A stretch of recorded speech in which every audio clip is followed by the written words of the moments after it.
Nitwa Rukundo Jean Didier, nkora muri Fasocom ariyo Farming Solution Company, njejwe igisata c'ubudandaji muri iyi entreprise Farming Solution Company. Rero iyi entreprise yacu nk'uko mwavyumvise yegereye abarimyi n'aborozi, kuko aborozi tubaha ivyo bagaburira ibitungwa vyabo, abarimyi nabo nibo baduha ivyo tugaburira ivyo bitungwa. Akabirya k'iyi entreprise nuko icambere tugurisha ituruto nziza tugereranije n'izindi turuto ziri kw'isoko. Ivyo navyo mwaba mubimbaza muti ni nziza gute? Ni nziza bijanye n'igiciro cayo, atari igiciro co hejuru kivuna umuntu wese yoba aje kugura, kandi kongera ikaba nziza mu biyigize arivyo bitwa les ingrédients y'iyo turuto. Ibiyigize rero vy'iwacu biba vyakozwe ku buhinga n'abahinga babimenyereye, baba bazi igitungwa kimwe kimwe, ingaburo zikenewe kugira ngo kivyibuhe canke kugira ngo gikure canke kugira ngo gishobore gutanga amagara y'inkoko, amata y'inka canke inyama. Iyi entreprise mu kuyishinga twaravye ikintu abarundi bakeneye gusumba ikindi. Nk'uko rero leta mvyeyi yacu yavuze ko umushinga w'iterambere ari uburimyi n'ubworozi kumwe n'igihugu, natwe niho twaciye dufatira kandi twari twanavyiyumviriye imbere. Usanga umwenegihugu kugira atere imbere ategerezwa kubanza gufungura, akongera akagaburira n'igiterwa ciwe n'igitungwa ciwe. Twebwe rero ca duhagarara cane cane mu bworozi. Turavuga tuti ni gute ubworozi mu gihugu cacu c'Uburundi bwotera imbere? Duca dukorana n'abahinga, turiyumvira ukuntu ifungurwa z'ibiterwa zoba ari ifungurwa ziteye imbere kandi zigatuma umwimbu uba mwiza. Abarimyi nabo turavuga tuti ibitungwa bifungura indya zivuye mu burimyi. Abarimyi nabo botera imbere gute? Abarimyi nabo botera imbere mu gihe baronkejwe ubuhinga bwo kugwiza umwimbu, bagashobora gufungura indya, bakongera kandi bagafungurira n'ibitungwa vyabo. Murashobora kumbaza muti mbega iyo turuto yanyu iva hehe? Ituruto yacu reka mbere tubanze tubibabwire. Ituruto yacu igizwe n'ibigori, igizwe n'isoya, igizwe n'amasondo blé, sondo maïs, igizwe na tournesol, igizwe ndetse n'ibintu vy'ibinyampeke biva ku butaka. Vyinshi rero tubikura aha mu gihugu c'Uburundi. Igihugu cacu c'Uburundi n'igihugu Imana yahezagije ibihe vyiza ariyo klima, ihezagiza kandi n'isi ndimwa. Vyinshi turabikura. Ivyo tugenda turagura biva mu mahanga si vyinshi, naho navyo bihari biba ari ibintu bimwe bimwe vyo kongeramwo mu ngaburo kugira ngo ituruto yacu ishobore kuba nziza. Navyo ni nk'utuntu twitwa twa methionine, lysine. Aborozi bose baca bumva utwo tuntu twari two bahora bashira mu maturuto yabo, ariko vyinshi ni ibintu dukura ngaha nyene mu gihugu cacu c'Uburundi, dukura aho hagati mu gihugu, dukura mu masoko yo ngaha nyene mu gihugu. Mu kugurisha navyo nivyo njejwe, kuko jewe mu gisata ciwanje nezerwa ariko ngurishije. Tugurisha ku borozi. Entreprise yacu imaze igihe kirekire, rimwe rimwe biradusaba inguvu nyinshi kugira dushobore gusobanurira abantu borora bituma bohitamwo ituruto yacu kuruta izo bahora bakura kw'isoko. Duhora twegereye aborozi. Ubu twaratanga gusiga aborozi bakuru bafise amararo manini manini, bafise ubworozi bunini bunini. Twebwe rero akabirya k'iwacu turababwira tuti nimutugurire bikeyi mupime, hanyuma nimwasanga ari vyiza muzoza kutugurira mu nyuma.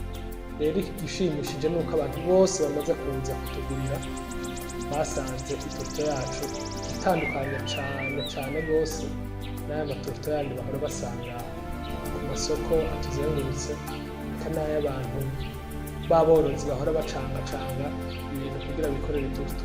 Twebwe dufise abahinga babimenyereye kandi n'igiciro basanga ari kwa kundi nyene, ahubwo twebwe uretse ko biba bikoze neza n'igiciro ntikigwa. Twebwe rero muratubaza kandi muti mbega ituruto y'iwanyu igura bande? Uruganda rw'iwacu rukora amaturuto y'ibitungwa bitandukanye, harimo inka, harimo inkoko, harimo ingurube, harimo amafi, harimo n'impene, naho tutaratangura kuronka abakiriya batugurira amaturuto y'impene, nayo nyine turashobora kubibakorera. Rero aborozi bose barashobora kwegera uruganda rwacu tukabarongerera ituruto nziza ijanye n'ico bifuza. Ari ababa batunze ubworozi bwo gutuma ibitungwa vyabo bivyibuha hanyuma bakabijana ku macuniro, iyo turuto turayikora. Aba bashaka ituruto ituma ubworozi bw'iwabo ibitungwa vyabo bikura n'ingoga, iyo turuto turayikora. Ari n'abashaka kugwiza umwimbu uvyerekeye amata canke amagi, iyo yose iyo turuto ibihari. Dukora rero amaturuto atandukanye bivanye n'ico umworozi aba yifuza. Turamaze gukorana n'aborozi badashima ko tuza turabavuga, bamwe mbere n'abantu bazwi mu gihugu, bapimye ituruto y'iwacu ugasanga nk'ubworozi bw'iwabo ku gitigiri ntagombye kukivuga, inka zabo zahora zikamwa nk'amaritiro 200 ku munsi, ubu bimaze kwikuba na kabiri, kandi mu kiringo kitarenze ukwezi. Rero iby'iwacu si ibintu umuntu avuga mu kirere, biba bifise n'amaze kubikoresha, bakabaha akarorero, bakabwira bati twe twavuye aha tugeze ngaha. Turafise aborozi babiri ba kijambere, umwe yaratwegereye inka ziwe zari ziri ku rugero rw'amaritiro 112 canke n'atanu, atora iyo turuto y'iwacu. Inyuma y'iminsi 3 gusa yari amaze kugera ku maritiro 140. Rero si ibintu twovuga yuko tuvuga mu kirere abantu badahari bariho. Hakaba hariho kandi n'uwundi yagiye arapima ituruto yacu, nta n'ukwezi byamaze, umwimbu wiwe w'amata wavuye ku maritiro 100 aja ku maritiro 200 mu kiringo c'ukwezi kumwe.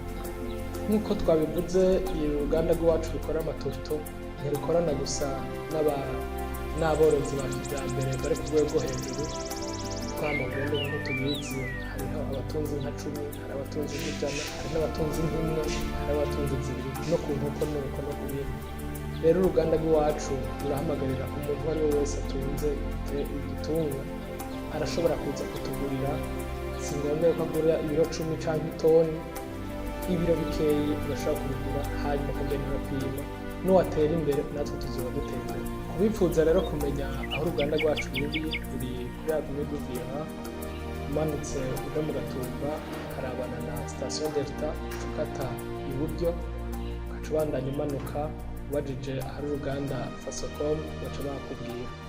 Ikindi naco kugira ngo ntibigorane, turashobora gutanga kandi mu nimero za telefone. Hariho imwe ni 61 23 67 96 canke 61 23 67 96. Izindi nimero nazo ni 62 42 ubusa 5 23. Twumva ururimi rw'igifaransa naho ni 62 42 05 23. Izo zose ni nimero zikora amasaha 28 kuri 28 ku bantu baba bipfuza kugira ico bajije ku ruganda rwacu, kandi no ku bantu boba bashaka kuduha vya binyantete, kuko twama tubikeneye ibinyantete, kuko nivyo dukoresha. Abadandaza ibigori, abadandaza isoya, abadandaza ibintu byose by'amaturuto bashaka kuturondera, canke abantu bose baba bifuza n'iyi turuto y'iwacu. Ikindi ndashaka kubabwira nuko turiko turashiraho amapoint de vente yo kugurisha iyo turuto yacu. Vuba cane muzokumva hose mu ntara zose aho ituruto yacu muzoza murayisanga ku badandaza tuzoba twashizeho. Murakoze.